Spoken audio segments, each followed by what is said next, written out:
Assalamualaikum warahmatullahi wabarakatuh. Kelompok kami akan menjelaskan tentang protein CFTR yang dimiliki oleh hewan. Nah, yang pertama itu kami akan menjelaskan tentang apa itu protein CFTR. Nah, cystic fibrosis transmembran conductance regular atau CFTR adalah protein membran dan saluran klorida pada vertebrata yang dikodekan oleh gen CFTR.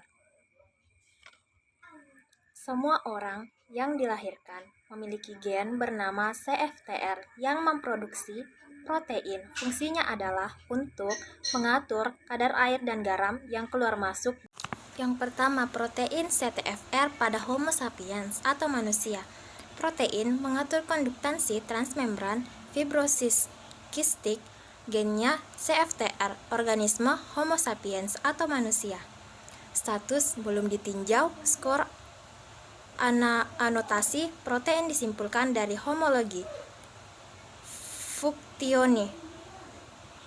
Saluran ion epitel yang berperan penting dalam regulasi ion epitel dan transportasi air, serta homeostasis fluida, memediasi pengangkutan ion klorida melintasi membran sel. Aktivitas saluran digabungkan dengan hidrolisis ATP. Saluran ion juga dapat ditembus oleh HCO3. Selektivitas tergantung pada konsentrasi klorida ekstraseluler, menggunakan fungsinya juga dengan memodulasi aktivitas saluran ion dan transportasi lainnya. Berkontribusi pada regulasi pH dan kandungan ion dari lapisan fluida epitel. Anotasi Unirol aktivitas katalik I ATP tambah H2O tambah Cl tertutup minus saluran sama dengan ADP tambah fosfat tambah saluran Cl terbuka minus. Anotasi Unirol anotasi ARBAEC 5616 yaitu CTVR tikus. Proteinnya yaitu mengatur konduktansi transmembran fibrosis kritik. Gennya yaitu CVTR. Organismenya yaitu Mus musculus atau tikus. Statusnya yaitu review anotasi. Skornya yaitu bukti implemental di level protein.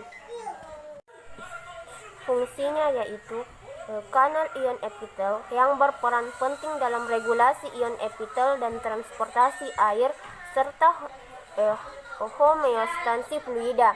PubMed-nya yaitu 2682348. Memediasi pengangkutan ion klorida melintasi membran sel. PubMed-nya yaitu 202-31442 dan 22265409. Aktivitas saluran digabungkan dengan hidrolisasi ATP. Saluran ion juga dapat ditembus oleh HCO3-. Selektivitas tergantung pada konsentrasi klorida ekstraseluler. Menggunakan fungsinya juga dengan memodulasi aktivitas saluran ion dan transporter lainnya. Berkontribusi pada regulasi pH dan kandungan ion dari lapisan fluida epitel. Memodulasi aktivitas kompleks saluran natrium epitel atau ENaC sebagian dengan mengatur ekspresi permukaan sel dari kompleks ENaC. Dapat mengatur sekresi dan penyelamatan bikarbonat dalam sel epitel dengan mengatur transporter SLC4A7. Dapat menghambat aktivitas saluran klorida ANO1 dengan kesamaan.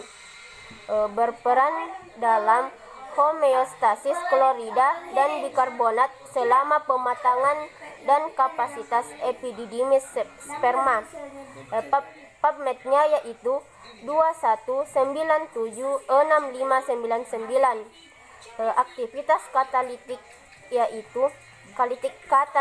yaitu ATP ditambah H2O ditambah sel tertutup min saluran sama dengan ADP ditambah fosfat ditambah saluran sel terbuka min dengan kesamaan EC-nya yaitu 5616 situs. Selanjutnya yaitu CVTR domba. Proteinnya yaitu pengatur konduktansi transmembar fibrosis kritik. Gennya yaitu CVTR. Organismenya yaitu Ovis aries atau domba. Statusnya yaitu review anotasi. Skornya yaitu bukti eksperimental di level protein. Fungsinya yaitu kanal ion epitel yang berperan penting dalam regulasi ion epitel dan transfer air serta homeostasis fluida. Memediasi pengangkutan ion klorida melintasi membran sel dengan kesamaan. Aktivitas saluran digabungkan dengan hidrolisis ATP. Saluran ion juga dapat ditembus oleh HCO3-. Selektivitas tergantung pada konsentrasi klorida ekstraselular. Mengandung fungsinya juga dengan memodulasi aktivitas saluran ion dan transporter lainnya. Berkontribusi pada regulasi pH dan kandungan ion dari lapisan fluida epitel. Memodulasi aktivitas kompleks larutan natrium epitel atau ENaC. Sebagian dengan mengatur ekspresi permukaan sel dari kompleks ENaC. Dapat mengatur sekresi dan penyelamatan bikarbonat dalam sel epitel dengan mengatur transporter SLC4A7. Dapat menghambat aktivitas saluran klorida ANO1 dengan kesamaan. Berperan dalam homeostasis klorida dan bikarbonat selama pematangan dan kapasitas epididymis sperma.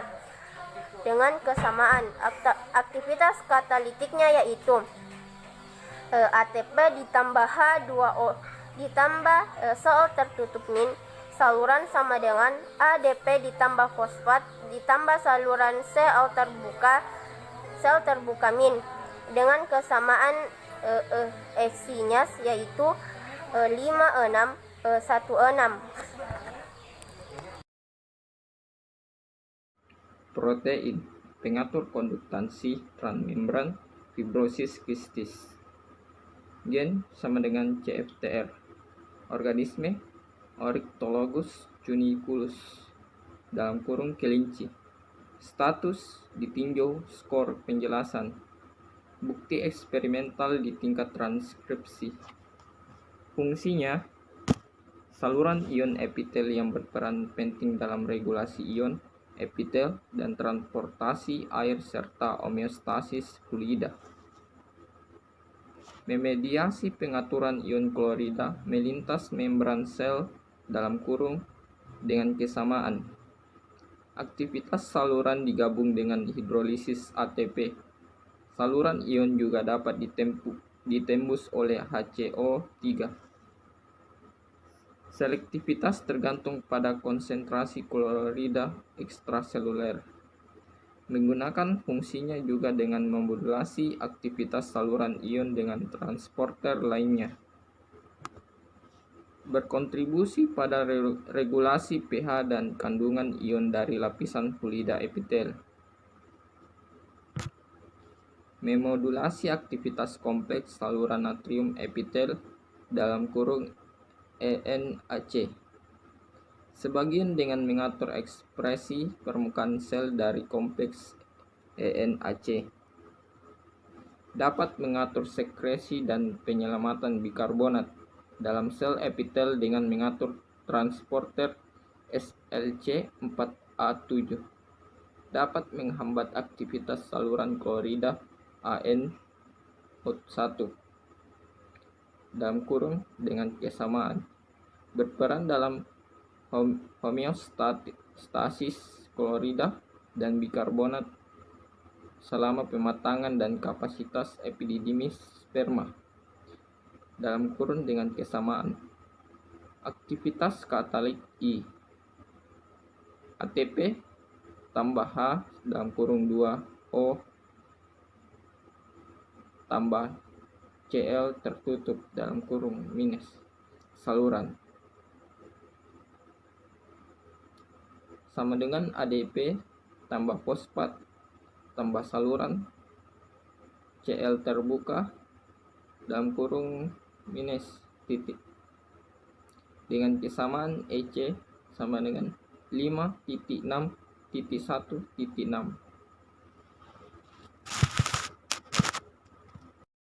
Baik, Cystic Fibrosis Transgulator CFTR, organisme genus lupus atau anjing. Status reviv, anotasi skor, bukti eksperimental pada transkrip tingkat 1. Fungsi saluran ion epitel yang memainkan peran penting dalam regulasi ion-ion dan homeostasis fluida, memperlancar transportasi ion-ion klorida melintas membran sel. Aktivitas kanal digabungkan dengan ATP hidrolisis. Saluran ion-ion juga dapat terhubung ke HCO3. Selektivitas tergantung pada ekstraseluler klorida. Atur fungsinya juga dengan memodulasi aktivitas saluran ion dan transport ion. Lapisan cairan epitelial, modulasi aktivitas kompleks ENAC, dapat mengatur sekresi bikarbonat dan penyelamatan dalam sel epitelial dengan mengatur transport SLC4A7, dapat menghambat aktivitas saluran klorida dari ANO1, memainkan peran dalam hemostasis klorida dan bikarbonat selama pembedaan kapasitas sperma. Aktivitas katalis dalam kesamaan ATP ditambah H2O ditambah Cl-, channel ADP ditambah fosfat ditambah Cl- oleh kesamaan EC 5,6.6.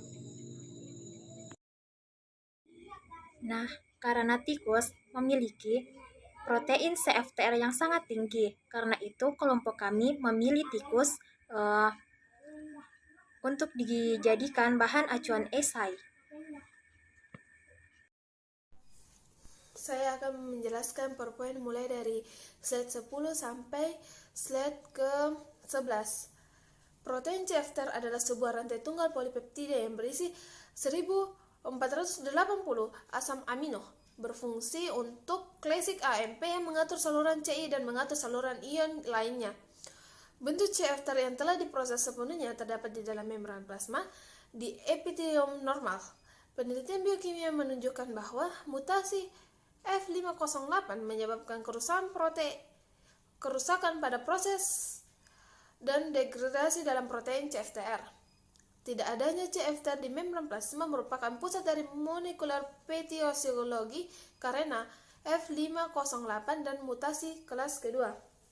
Sementara itu, mutasi dalam kelompok 3-4 memproduksi protein CFTR yang telah diproses sepenuhnya, tetapi tidak berfungsi atau hanya memiliki sedikit fungsi pada membran plasma. Protein CFTR menyebabkan classic fibrosis atau CF. Classic fibrosis adalah kondisi genetik yang mempengaruhi paru-paru dan sistem pencernaan yang menyebabkan lendir dalam tubuh menjadi lengket. Gen CF ini yang mengorisi membuat sel epitoid tubuh menghasilkan protein yang rusak yang disebut dengan CFTR. Dalam suatu penelitian tentang protein CFTR yang menyebabkan fibrosis kristik, yang terdapat ketidakcocokan dalam gen yang mengatur aliran cairan dan garam dalam sel, sehingga lendir menjadi lengket dan menyumbat sejumlah saluran pada tubuh. Salah satunya adalah saluran pernapasan. Dalam pengujian protein ini, salah satu hewan yang dapat digunakan sebagai percobaan untuk protein ini adalah tikus.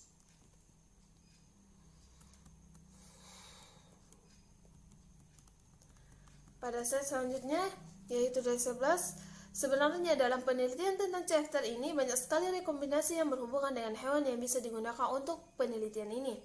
Contohnya saja itu ada tikus, kelinci, domba, monyet, dan anjing. Namun, jika dipertimbangkan biayanya dan etika yang terkait dengan penggunaan hewan untuk penelitian, kita tahu bahwa anjing, kucing, dan domba ini merupakan salah satu hewan yang membutuhkan uang dengan jumlah yang besar untuk dijadikannya sebagai hewan penelitian karena harganya yang cukup mahal.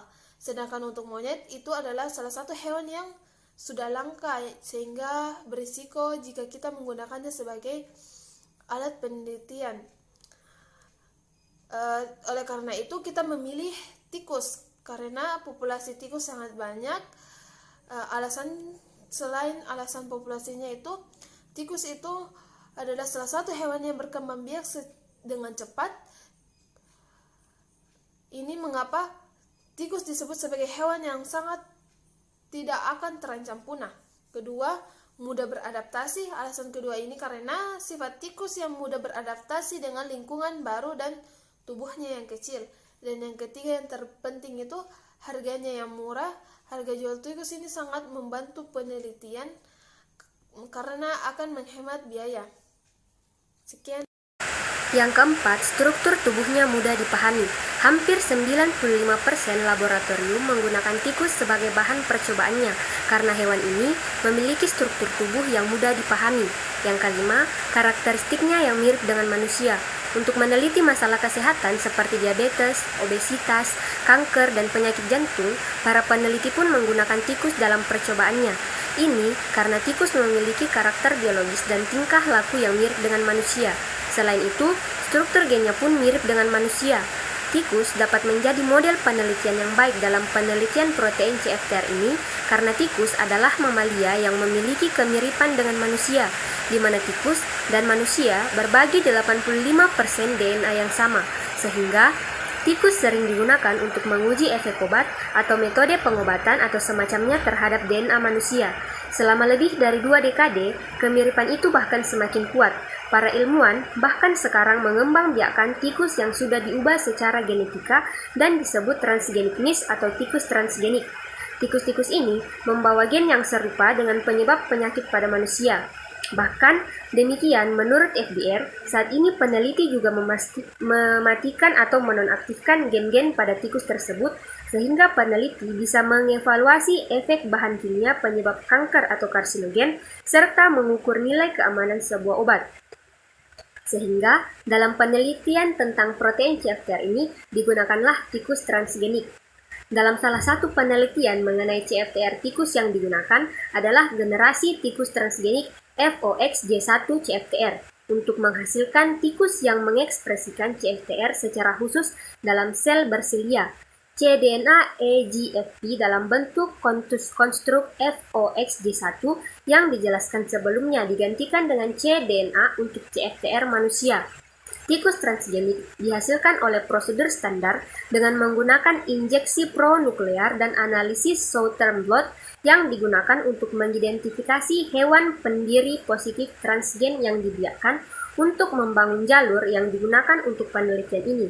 Satu baris CFCF46 dikarakterisasi secara luas, sedangkan yang kedua, jalur independen CFCF08 digunakan untuk mereplikasi sebagian besar temuan.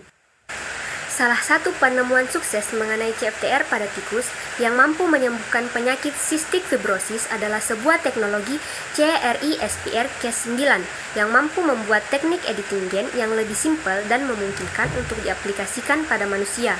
Teknologi CRISPR-Cas9 ditemukan oleh seorang profesor kimia molekul dan sel biologi, penemu teknologi revolusioner CRISPR-Cas9 untuk editing gen, Jennifer Doudna, dibantu oleh temannya Emmanuel Charpentier.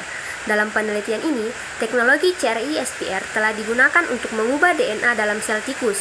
Ilmuwan Cina menunjukkan baru-baru ini bahwa mereka bahkan bisa menggunakan teknologi CRISPR untuk mengubah gen pada embrio manusia, dan ilmuwan di Philadelphia menunjukkan mereka bisa menggunakan CRISPR untuk menghapus DNA dari virus HIV terintegrasi dari sel manusia yang terinfeksi. kesempatan untuk melakukan semacam editing genom untuk menimbulkan berbagai masalah etika yang harus dipertimbangkan karena teknologi ini dapat digunakan tidak hanya di sel dewasa, tetapi juga dalam embrio dari organisme termasuk spesies kita sendiri. Jennifer Doudna dibantu oleh temannya Emmanuel Charpentier sudah diakui secara global tentang teknologi yang mereka ciptakan sehingga kita dapat mempertimbangkan semua implikasi etis dan sosial dari teknologi seperti ini. Jennifer Doudna dan Emmanuel Charpentier bahkan menerima penghargaan Nobel Kimia 2020 atas penemuan teknologi untuk mengedit DNA ini. Kesimpulannya, dalam penelitian mengenai protein CFTR, hewan yang dapat dijadikan model penelitian adalah tikus merupakan pilihan terbaik, karena selain biaya yang murah dan mudahnya tikus didapatkan tanpa takut bahwa populasi tikus di dunia akan berkurang, serta kemiripan tingkah laku, karakter biologis, dan gen yang mirip dengan manusia, sehingga banyak penelitian yang dianggap efektif pada tikus dan bisa juga diterapkan pada manusia. Berdasarkan pohon filogenetik yang ada dalam esai kami, kesimpulannya, kelima spesies yang dianalisis kekerabatannya menggunakan alat UniProt yang termasuk dalam protein CFTR umumnya tidak berkerabat dekat. Hanya spesies Oryctolagus tunitulus atau kelinci dan Canis lupus familiaris yang berkerabat dekat jika dilihat dari protein CFTR-nya. Namun, karena masih memiliki kekerabatan dan berasal dari nenek moyang yang sama, kelima hewan tersebut memiliki CFTR protein yang hampir serupa dengan manusia.